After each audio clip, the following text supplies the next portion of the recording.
What up, though? It's your boy Form, and we back with another Madden 20 gameplay for you guys. And today, I got a special one for you. Now, I know you guys are looking at the video thinking 20 minutes, Form? Why so long? And it's because I got a few questions from my subs, and I decided to apply them to this video. The first sub wanted to know about me and how did I get started playing Madden. And the other sub, salute to my man King Rennie again, wanted to ask, how do you defend bench? And any guys who haven't seen bench, it's a short baby in route with a deep post, and sometimes they'll motion over a guy and put him on a streak. It's the same concept as if someone's running Z spot. It's a short, medium, deep read with all to one side of the field. So it's a flood concept. So I was getting this gameplay for you guys against the Seahawks, and I ended up blowing the guy out. So halfway through the video, I said instead of me, all right, 1 second, right here, I literally break every rule I tell you guys. I end up looking at the pressure, and instead of throwing the ball away, I just throw it up for grabs and I throw the pick. Now, I'm not going to lie to you. When I seen his gamer tag, I low-key got shook. Because we've all played somebody, and as soon as you seen his gamer tag, you were like, I might be in trouble. And then I throw a pick the first drive, so I'm a little nervous. So he scrambles out with Wentz, throws up a bad one, Griffin snags it for me, and we back in business, baby. So it's like that first interception never happened. But back to what I was saying. So this game ended up being a blowout. Sorry to spoil it for you guys. And I decided midway through the gameplay, instead of just verbally explaining how to stop bench, that I would implement bench into my scheme, show you guys some different ways to run it, how I wouldn't run it, and what I would do to stop it. And so my first sub wanted to know, how and when did I start playing Madden? Now, I've always played Madden since, Madden 98 when Jerome Bettis, was running guys over. But it wasn't until Madden 12, I want to say, I really got into Madden. I was young. Watch this dot coming up. Y'all see, drop that linebacker. If you drop that linebacker, oh, this isn't the play. My bad, guys. This ain't it. I do drop a little hot dotty right there, though. Let me get that. Metcalf with the TD. But I was young. I was getting in a little bit of trouble as a young adult. I got into trouble a few times. And to sum it up, my brothers came to me and said, look, man, go buy you an Xbox, as Griffin snags another one, and just sit down for a second. And essentially, that's really how I got started on Madden, as I get a little sticky for the pick six. I went and bought Black Ops, the original Black Ops, and Madden 11 or 12, I can't remember, as I send that dual edge at him. And I started playing Madden. Now, I've always had a knack for just knowing how to play Madden. As far as I can remember, I've always used the linebacker because it just always made sense to me. The computer won't be able to do the things I can do on the linebacker, so let's take advantage of that.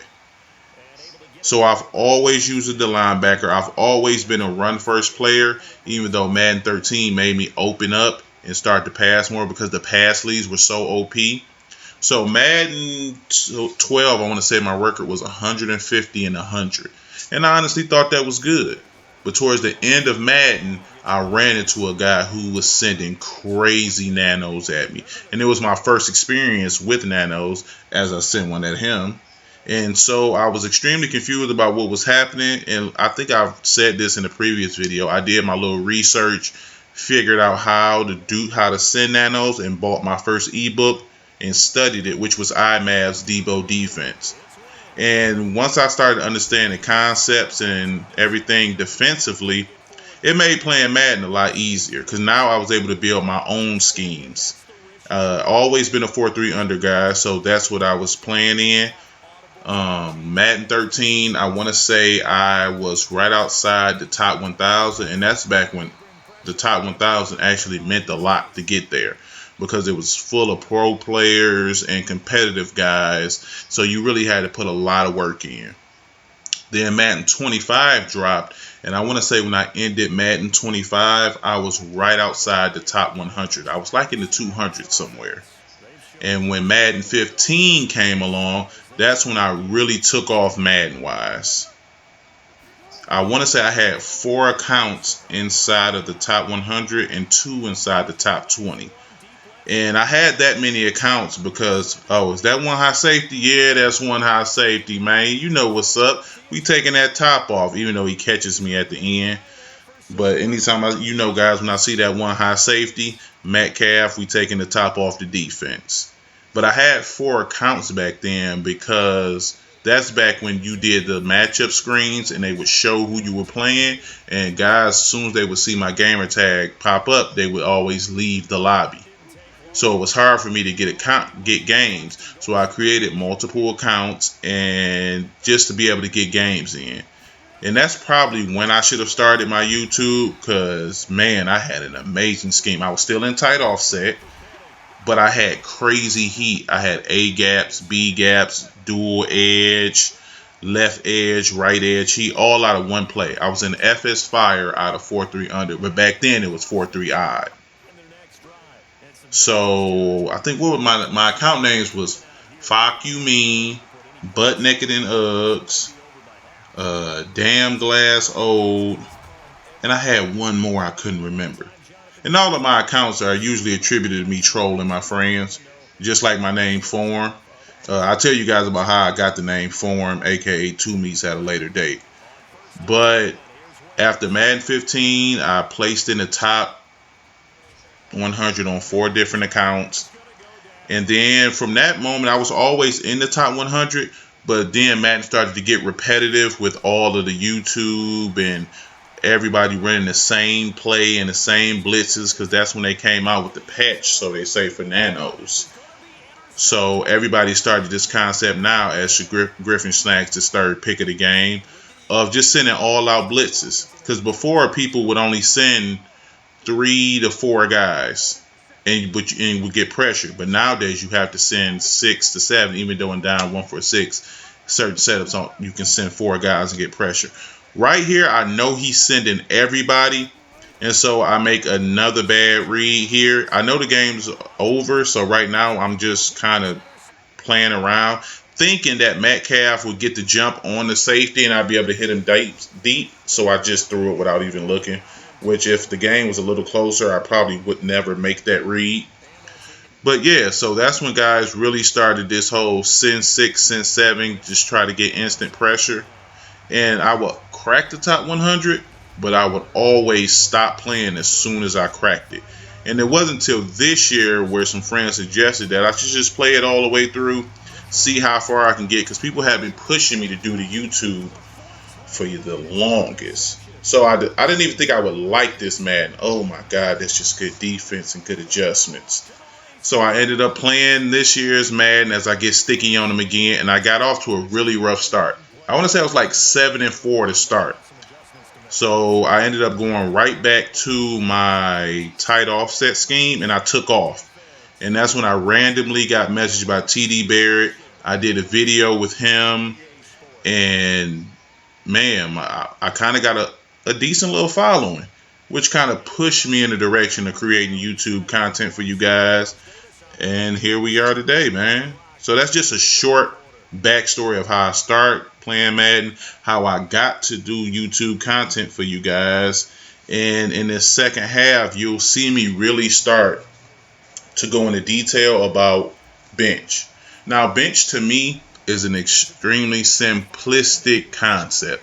It's a flood concept, and all routes go to one side. And the thing about bench out of tight offset is you have to motion a guy over to get the full flood concept. And motioning guys over to one side of the field is not something that I usually do in my schemes. I motion guys over when I want to pick up extra blocking, when I know someone's sending 7 people and I'm trying to get extra pass protection so I can find an open man. But motioning people across the field isn't really me. I like balanced sets, balanced condensed sets, where I'm able to pass all across the field as my guy Nubby drops the pick, man. So in the beginning, you'll see I'm trying to figure out the best way for me to run it. As we start right here, I give you guys a good look at what he's talking about when he says bench. So what I would ideally do is I would have Metcalf on the opposite side of the field and run it as I try to high ball, but the high ball doesn't work as well as it did in previous years. Now, what I would personally do if I come against that look, because when you run against bench, it's the same concept as Z-spot, except for the guy on the baby out route would be in a flat route, and he would be where Metcalf is. And what I would ideally do is I have the corner route, which I was going to throw, but right here he starts running engage 8. So I'm not able to make the reads as quick as I would like. So I go to something I know works just to get a quick score, get him out of that engage 8, and let him know, hey, this won't work against me. So as you see, I do a motion across the field, but as you see, I'm blocking him. And that's the only time I motion my receivers across the field like that, because I don't really like the bunch look. And then boom, I find A on the corner route. That was man. Well, it wasn't really man coverage. You only had 3 guys back. Easy touchdown. And right there is the run I got in my last video. I told you guys in my last video, a lot of times if you get caught behind your lineman, a lot of the defense and the opposing team will run around you. It's like you get hidden behind those linemen and you don't get any tackle animation. So he gets hidden behind his guys. He's able to spring out for a really long run, which I wasn't too mad at because I'm up big. But right here, I go back to the bunch with the bunch look with the bench play. And what I would do with bench is I would simply play cover 2. If I want to take away the bench look, I would simply play cover 2, and I might put my middle linebacker on the deep third to contend with the streaks. Right there, I call him deep in man, but Russell overthrows him, because that is the great thing about a lot of the condensed sets. It is extremely hard to press. If you run a press blitz against a condensed set, if your pressure does not get there, more than likely you will get beat over the top. But back to what I was saying, I would run cover 2, probably put my middle linebacker in the deep third, and I would user the baby out route, because that's usually what's going to get open as I throw it right there. Because what a lot of people don't realize, cloud flats are supposed to take away all of your deep corner routes. But what happens a lot is some of the better players, they'll bring routes in and pull down your cloud flats. And that's what this level concept is, what the flood concept is. All it is pulling apart your zones. Now, right here is how I would personally run a bench concept, as I throw at his cloud flat, but because I motion outed the baby out route, I was able to fit it in, which is a throw I really don't suggest that you make that often. But right here, I go back to the bunch look, which I'm not a fan of, and you'll see why shortly, because once I motion him over, I can no longer motion over that baby out route. And right there, I made a mistake and pressed the wrong button. I was looking for the corner route that I actually had, and he picks it over Derby and takes it back to the crib, which at this part I am upset, because I hate giving up points. I hate giving up points. I only give up 9 points a game, so anything over a touchdown would really make me upset, because I do take pride in defense. And running this formation in the bunch form, you'll see me make a few reads that I wouldn't normally make, because I'm just not used to running a bunch. I don't like the fact that if I wanted to, I can't motion this out route and pull his cloud flat down if he's in the cover 2. And that would free up that deep corner route. And right there, he uses his safety, and I try to test his user, and he picks me off, which is something you have to do at least once a game against your opponent. You have to test his user at least once. Right here, I'm trying to condense the video and make it smaller, so I skip through his defensive possession, because he literally just goes 3s and out just to get back on offense and continue to show you guys the bench. And this is going to be for future videos too, guys. If you guys have any questions about something that you're struggling with, or something you want to see how can I better improve, just let me know. And if I have it in my playbook, or if I have a way to fit it into my playbook and something I run, and then I'll run it for you guys and show you how I would do with the formation. Now right here, I go back to my regular formation, and then I'm just going to start to sprinkle bench into it. And this is how I would normally run bench if it was actually implemented into my playbook. Because in order for a scheme to be successful, you have to be able to give a guy the same look each time you run the play. So if I motion a guy across the field and give a bunch look, he now knows what I'm doing. He knows this is probably the bench play, because it's not something I usually do. If I motion anybody, I'm usually on a motion slant, which I do often, or I'm motioning a guy in for extra blocking. But when I come out on offense, this is the set you see. As you see me motion out the baby out, and then I hit the drag, because now I'm starting to pull his zones apart. And that allows me to fit that drag in, because that cloud route had to chase that baby out. And then that deep blue is with my streak route. And you'll see me do this for the rest of the game, because now I still have the flood concept with the baby out and the post route. But now I can sprinkle in the drag as Metcalf breaks the tackle and gets me a huge gain. And if he's in cover 2, now I can throw that seam route that I have the streak on. And just how I'm running this play is how I would stop it. I would go cover 2. I would deep third my middle linebacker, and then I would use the baby out route. And then eventually just hope for my pressure to get in. And once I get a block share sack, then it would be a lot easier for me to continue to just adjust off what he's doing and take away his options. Right here is a tip for you guys. I keep getting block shedded from Cox, so I just double team him. And this is for any of you guys looking to run up the middle in those short situations. The moment you double team that DT, all you have to do is just get behind the lineman and just keep pushing forward, and you'll get in the end zone. I was being stubborn, just trying to punch it in that way instead of just doing it from jump street. But right there, he did shut him down, because our run D is pretty stout this year. We don't give up a lot with the run.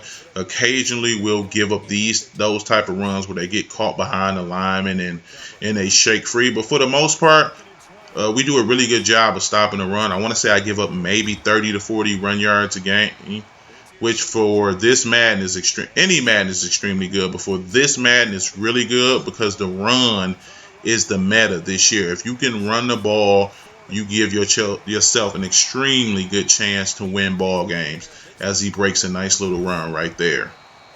But yeah, guys, as far as bench, what I want to do is I personally want to cover 2, deep third my middle linebacker, and then take away everything short. Because if you play your cloud flats over the top, they'll stay high on those corner routes. And if you want to use your middle linebacker, then the linebacker on the side of the flood formation, instead of keeping him in a yellow zone, just put him in a flat route. And now you have the flat route cloud flat combination that can take away all those baby out routes and those corner routes to that side of the formation. And then you can manually take that streak route up the seams out. And a lot of times I would suggest, if you're using your middle linebacker and you know a guy wants to streak you up the seams and you're in cover 2, manually press that streak route with your linebacker. And a lot of people may not know you can do that. You just line up with him, and as soon as he hikes that ball, flick that stick up and manually press him. And the video is coming to an end, you guys, as he didn't want to quit, which I respect, because you can learn from some of your whoopings. After I hit him with this deep corner route, because I read cover 2, he quits out right here, and it'll take you back to where you can see my record. As I'm showing you guys my player at a lot this video, you can see my record. I'm currently on a 20-game win streak, so we're playing well. And I'll see you guys tomorrow with another video. Again, like, comment, subscribe. Comment down below the things you guys are struggling with and some of the things you need help with, and I'll continue to address them in future videos. I'll also be doing a Sub Friday where I do live commentaries with my subs, and we go over in unranked games some of the things you guys are struggling with. So again, it's your boy Form. Y'all get at me, man, and I'll holler at y'all later. Peace.